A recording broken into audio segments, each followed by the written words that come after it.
Hey everyone, welcome back to my YouTube channel. So today we will learn class 9 maths chapter 3 coordinate geometry example number 3.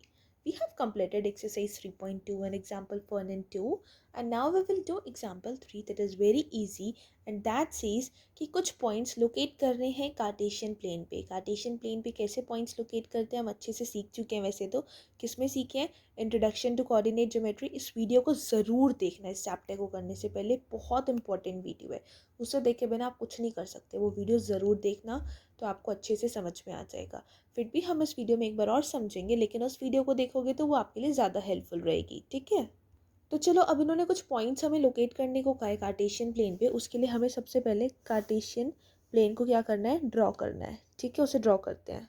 तो ये देखो हमने ये पूरा Cartesian plane draw कर लिया है। वैसे तो ये ना कार्टेशियन प्लेन ग्राफ पेपर पे ड्रॉ किया जाता है, तो आप इसको ग्राफ पेपर पे 1 यूनिट का गैप देके ड्रॉ कर लो, बट मैं आपको इसको कॉपी पे ही एक्सप्लेन करूँगी। ठीक है, नॉर्मल पेपर पे। देखो अब इसमें क्या करना है, पॉइंट्स लोकेट करने हैं। जैसे मैंने आपको सबसे पहली बात बताई थी, दो पॉइंट्स जब हमें दिए जाते हैं तो उसमें जो पहला पॉइंट होता है, कोई भी पॉइंट ले लो, वो एक्स एक्सिस पे आता है पहला पॉइंट, और जो दूसरा पॉइंट होता है वो वाई एक्सिस पे आते हैं। चीज़ मैं आपको पहले भी एक्सप्लेन कर चुकी हूँ कि पहला पॉइंट एक्स एक्सिस पे आएगा और दूसरा वाई एक्सिस पे। ध्यान रखना इस बात का। तो अब हमें सबसे पहला पॉइंट लोकेट करना है 5,0। तो मतलब सबसे पहले 5 दिया है, वो एक्स एक्सिस पे आएगा। एक्स एक्सिस पे प्लस पॉजिटिव का 5 फाइंड करो, ये रही एक्स एक्सिस, इससे पॉजिटिव का फाइंड ये रहा। तो यहाँ पर एक पॉइंट लगा देते हैं। और अब हमें चाहिए ज़ीरो। क्या चाहिए? ज़ीरो। अब ज़ीरो तो हमें इसी लाइन में मिलेगा, ये रहा, है ना। तो इसको तो हम किसी परपेंडिकुलर में प्लॉट नहीं कर सकते, इसलिए हमने यहाँ पॉइंट लगाया है। इसी लाइन को हम डार्कन कर देंगे। क्या कर देंगे? डार्कन कर देंगे। और यहाँ इस पॉइंट को मैं एक नेम दे दूँगी A5,0। और अब उन्होंने हमें पूछा तो नहीं है कि उन्हें सिर्फ लोकेट करने को कहा है, लेकिन मैं चाहूँ तो ये चीज़ बता सकती हूँ कि पॉइंट कहाँ लाई करता है। देखो ये किसी क्वाड्रेंट में तो नहीं आ रहा, क्योंकि स्ट्रेट लाइन पे आ रहा है, तो जो भी पॉइंट में ज़ीरो आता है ना, किसी क्वाड्रेंट में नहीं आता। लेकिन ये ज़ीरो कौन से कोऑर्डिनेट पे है? वाई कोऑर्डिनेट पे। तो ये एक्स एक्सिस पे आएगा, मतलब ये पूरी लाइन किस पे आ रही है? एक्स एक्सिस पे।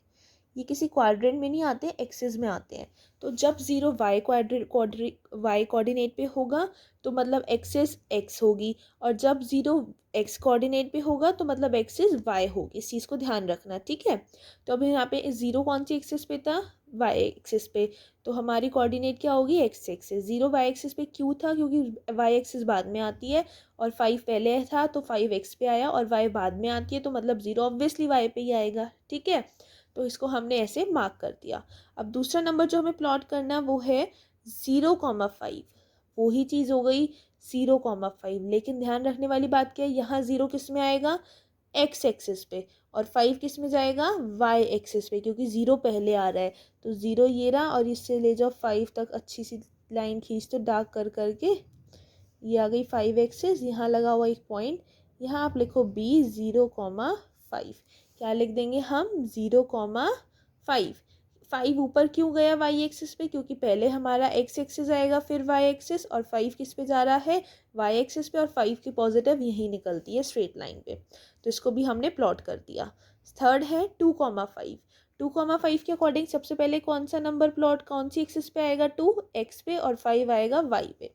एक्स को हम एब्सिसा कहते हैं और वाई को कहते हैं ordinate. Remember this thing, okay. तो अब इस 2 को कहाँ प्लॉट करेंगे? एक्स एक्सिस पे। चलो देखते हैं पॉजिटिव 2 कहाँ मिलेगा। अरे ये तो रहा, है ना। और फिर 5 चाहिए पॉजिटिव, तो वो कहाँ मिलेगा? ये रहा 5 पॉजिटिव वाई एक्सिस पे। तो ये ऐसे प्लॉट हो जाएगा। ये हो गया ये नंबर प्लॉट, और इसको यहाँ पॉइंट लगाकर हम यहाँ लिख देंगे C2,5। क्या लिख देंगे? C2,5। ठीक है, अब आता है नेक्स्ट वन, दैट इज 5,2। क्या है? 5,2। अब इसको प्लॉट कर रहा है 5,2 को। 5,2 मतलब 5 किस एक्सिस पे चाहिए? एक्स एक्सिस पे। एक्स एक्सिस पे 5 ये रहा, और 2 किस पे चाहिए? वाई एक्सिस पे। 2 ढूंढो वाई एक्सिस पे, ये रहा। तो ये बहुत इजीली प्लॉट हो जाएगा। ऐसे ऐसे यहाँ से एक परपेंडिकुलर बनाओ, और ये एक परपेंडिकुलर बनाया, इसे एक पॉइंट का नाम दिया डी, और यहाँ लिख दिया 5,2। ये भी प्लॉट हो गया, है ना। बहुत इजीली प्लॉट हो गया। अब कौन सा नंबर प्लॉट करना है? -3,5। तो सबसे पहले -3 ढूंढते हैं एक्स एक्सिस पे।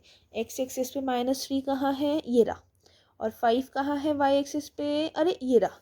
तो ये ऐसे प्लॉट हो जाएगा हमारा, -3 यहाँ से जाएगा स्ट्रेट और ये 5 आ गया, है ना, 5 आ गया। तो इसको हम इस नाम से प्लॉट कर देंगे E -3, 5। ये एक नंबर और प्लॉट हो गया। इसको आप स्केल से डार्कन करके भी आप ड्रॉ कर सकते हो एज यू विश, ठीक है। अब नेक्स्ट नंबर है हमारा -3, -5। -3 एक्स एक्सिस पे, -5 वाई एक्सिस पे। ढूंढो -3 एक्स एक्सिस पे, मिल गया मिल गया। और -5 ये रहा वाई एक्सिस पे। तो इसको कैसे प्लॉट करेंगे, ऐसे लाए सीधा सीधा और यहाँ -5 फिर लाकर प्लॉट कर दिया। तो इसको नाम दे देंगे हम F -3, -5। अब आता है 5, -3। 5, -3 ढूंढो ढूंढो। सबसे पहले 5 एक्स एक्सिस पे, -3 वाई एक्सिस पे। ये रहा 5 एक्स एक्सिस पे, -3 ढूंढो, -3 ये रहा। तो मतलब ये ऐसे ड्रॉ होएगा, इसका परपेंडिकुलर नीचे की तरफ आएगा, फोर्थ क्वाड्रेंट में आएगा ये। हमें अगर क्वाड्रेंट पूछे तो हम क्वाड्रेंट भी बता सकते हैं कि ये कौन से क्वाड्रेंट में है। 5, -3 बिकॉज वी नो ये फर्स्ट क्वाड्रेंट होता है, ये सेकेंड, ये थर्ड और ये फोर्थ। नेक्स्ट नंबर बचा है लास्ट हमारा 6, 1। दोनों पॉजिटिव हैं, ढूंढो 6 कहाँ है, 6 एक्स एक्सिस पे ये रहा, और फिर 1 एक्स वाई एक्सिस पे ये रहा। तो इसको हम ऐसे प्लॉट कर लेते हैं सिंपली। ये हो गया ये प्लॉट, यहाँ लगाया पॉइंट और यहाँ लिख दिया 6, 1 और नाम दे दिया बाहर H। तो ये हमारे सारे नंबर्स प्लॉट हो गए। थोड़ी सी खिचड़ी सी बन गई है नो, आप इसको थोड़ा बड़ा बना सकते हैं ना, यूनिट बड़ी लोगे तो जब आप ग्राफ पेपर पे ये बड़ा आराम से अच्छे से बन जाएगा, तो कोई कन्फ्यूज़न नहीं होगी, ठीक है। ये चीज़ तो आपको अच्छे से समझाने के लिए थी, आपको अच्छे से समझ आ गया होगा कि पॉइंट्स को कैसे लोकेट करते हैं। कोई भी कन्फ्यूज़न हो तो मुझे अभी भी कमेंट में बताना, मैं आपको नेक्स्ट वीडियो में उसे क्लियर कर दूँगी। और वीडियो पसंद आए तो लाइक शेयर और सब्सक्राइब करना मत भूलना। Thank you. See you soon in the next video.